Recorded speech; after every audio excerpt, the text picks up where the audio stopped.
One morning, Henry was feeling very sorry for himself. Sometimes he could pull trains, but sometimes he felt he had no strength at all. I suffered dreadfully, and no one cares. Rubbish, Henry, snorted James. You don't work hard enough.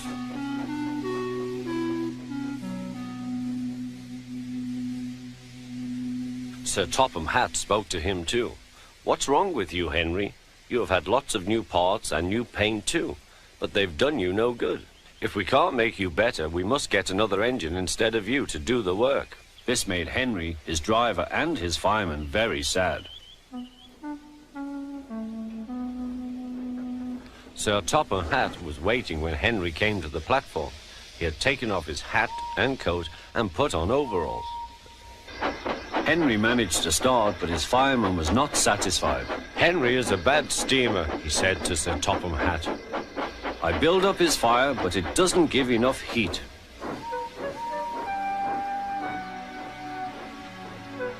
Henry tried very hard, but it was no good.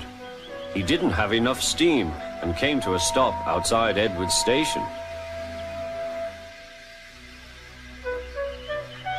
Oh dear, thought Henry, I shall have to go away. Oh dear, oh dear.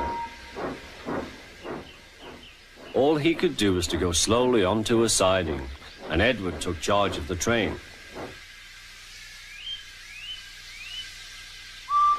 Sir Topham Hatt and the fireman went on discussing Henry's troubles. What do you think is wrong, fireman? Asked Sir Topham Hatt. Excuse me, sir, he answered, but the fact is the coal is wrong. We've had a poor lot lately, and today it's worse. The other engines can manage, they have big fireboxes. Henry's is small and can't make the heat. With Welsh coal, he'd be a different engine. It's expensive, said Sir Topham Hatt, but Henry must have a fair chance. James shall go and fetch some.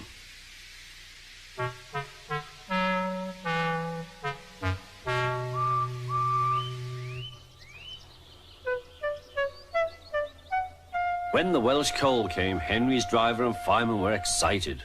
Now we'll show them, Henry, old fellow. They carefully made his fire, putting large lumps of coal like a wall round the outside. Then the glowing middle part was covered with smaller lumps. You're spoiling my fire, complained Henry. Wait and see, said the fireman. We'll have a roaring fire. Just when we want it. The fireman was right. When Henry reached the platform, the water was boiling nicely, and he had to let off steam. How are you, Henry? Peep, peep, whistled Henry. I feel fine. Have you a good fire, driver? Never better, sir, and plenty of steam. No record breaking, warned Sir Topham Hatt. Don't push him too hard. Henry won't need pushing, sir. I'll have to hold him back.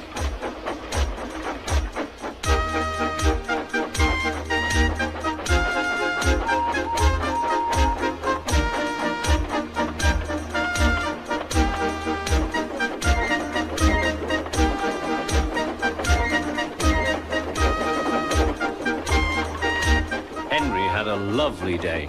He had never felt so well in his life. He wanted to go fast, but his driver wouldn't let him.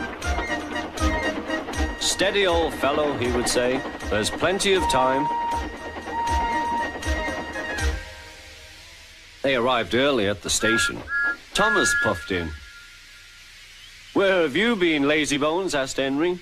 Oh, I can't wait for dawdling tank engines like you. Goodbye.